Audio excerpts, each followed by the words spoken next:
Hello, my name is Adib Ahmadzadegan. I'm from the Mechanical Engineering Department at Purdue University, and today I'm going to present our work on uncertainty estimation for ensemble particle image velocimetry. Uncertainty is the interval around a measurement that with some confidence it's supposed to contain the true value. The uncertainty of PIV measurement depends on three main categories. One is the image quality, and by that I mean the particle seeding density, the image noise, the illumination, and so on. The second one is the processing algorithms, whether you're using instantaneous PIV algorithms or ensemble PIV, whether you're using standard cross correlation or phase correlation, if you're using discrete window offset or image deformation, and so on. And the third one is the flow field of interest itself. For example, if you have a uniform flow where all the particles are moving with the exact same displacement, then the uncertainty of your velocity estimation for that flow field is a lot different than the uncertainty in velocity measurement of a flow field that the particles' displacement are contaminated with some Brownian motion or randomness. Now, ensemble PIV is developed to improve the signal-to-noise ratio in the cross-correlation plane. If you look at the instantaneous correlation planes in the figure I'm showing here, you can see that the signal-to-noise ratio is not sufficient to perform a reliable velocity measurement. But when you take these instantaneous correlation planes and average them, then you get a cross-correlation plane with an improved signal-to-noise ratio. Now, despite the utility of ensemble PIV and the wide usage of such algorithms, there is no uncertainty quantification algorithm developed for ensemble PIV. The existing methods are developed for instantaneous velocity measurements and do not account for the improved SNR in ensemble PIV. Among the existing instantaneous uncertainty quantification algorithms, the method called moment of correlation, or MC, could be adapted for ensemble PIV. This method works by finding the width of the PDF and normalizing that by the effective number of pixels that contributed to that PDF. To modify MC to work for ensemble PIV, we made two main modifications. One is that we use ensemble correlation plane instead of the instantaneous correlation plane to find the width of the PDF. And secondly, we updated the normalization factor to account for the number of bright pixels in all the images that goes into the image ensemble. However, there are two major limitations to the moment of correlation approach. One is that it assumes the intensity shape of the particles follows a Gaussian profile. And secondly, the PDF of the displacement follows a Gaussian distribution. With these two assumptions, MC can find the widths of the PDF. But these assumptions are not always met in experimental images. To address the limitations of ensemble MC, we developed the method called moment of probability of displacement, or MPD. In this algorithm, we utilize a method called image-based probability estimation of displacement, or iPED, which is a direct approach to find the PDF using ensemble correlations without making any assumptions about the shape of the particle or the shape of the PDF.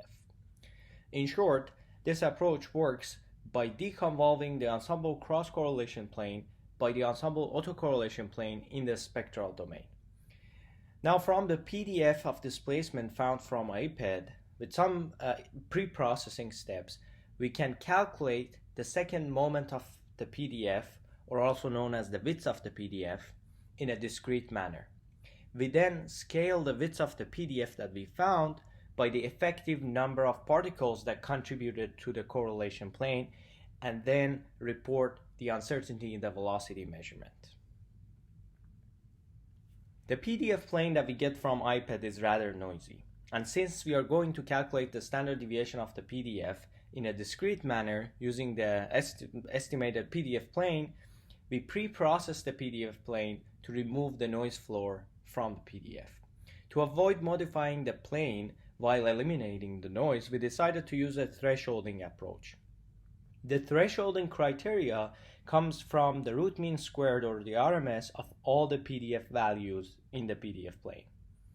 And if we use this RMS value, you can see that we can remove most of the noise in the PDF and end up with a much cleaner PDF. Now we use this cleaned up PDF without applying any model or assuming any shape for this PDF. we directly calculate the width of this PDF by discretely calculating the second moment of this PDF. So once we find the width of the PDF, the next step is to normalize it so that we can report the uncertainty in velocity measurement. To be consistent with the definition of standard error, we define our normalization factor as the square root of the number of observations that go into our measurement. The number of observations come from the mutual information between frames and the number of image ensembles that we used. And finally, we would get the uncertainty in the PIV measurement. Now, as a reminder, the normalization factor that goes into the MC algorithm accounts for the number of pixels that go into our correlation plane. And that's why you can see it also includes the area of the pixels in its normalization factor. Now we have two methods for reporting uncertainty in Ensemble PIV, MPD and MC.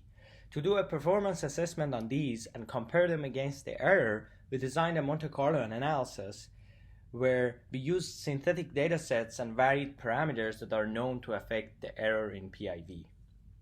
In our study, we looked at the effect of particle displacement, particle size, concentration, the diffusion coefficient, which accounts for randomness in the images, the background noise, and the number of image ensembles. The baseline parameters are kept constant while other parameters were varied in our images. For the baseline, we have a uniform flow with no shear, and the particle size, the concentration, and the rest of the parameters are shown here. So once we generated our synthetic data sets, we performed the PIV processing to report error in a measurement and be able to compare that to the estimated uncertainties. We were using a multi-grid image ensemble approach with standard cross-correlation and 3-point Gaussian fit for the peak location. We are using 2 passes with validation and the final pass without a validation. And the window size is 64 by 64, and we have a 50% window overlap.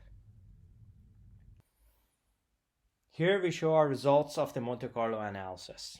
Now, it has been established that a reliable uncertainty quantification algorithm predicts uncertainties that their RMS matches with the RMS of the error. So for comparison, here in these plots, for all those different PIV error sources that we studied, we report the RMS of the error in black and the RMS of uncertainty estimations using Ensemble MC in blue and using MPD in red. Now you can see that the red line matches with the black line in most of the cases that we studied, and it consistently outperforms the MC approach. Next, we performed an experiment to demonstrate our algorithm's performance. In this case, we performed an experiment with a flow in a microchannel. Since we set all the parameters and we know all the details about the microchannel size, the flow rate, and so on, we can report an error in the measurement. We also performed uncertainty quantification using MC and MPD. Here I'm showing error distribution in black and uncertainty distribution from MC in blue and MPD in red. I'm also showing the RMS of each of these methods, so you could see the RMS of the error, which is the black horizontal line, matches very well with the RMS of the uncertainty that comes from MPD, horizontal red line, while MC, which is the horizontal blue line, underestimate the uncertainty.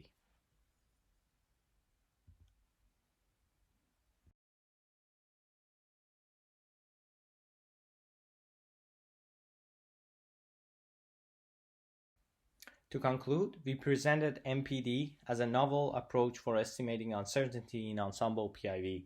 We showed that MPD has a good sensitivity to all different PIV elemental error sources, and it outperforms the Ensemble MC. We also demonstrated its performance on an experimental dataset. MPD is a reliable tool for semi-steady state time-resolved datasets such as micro PIV experiments. Thank you.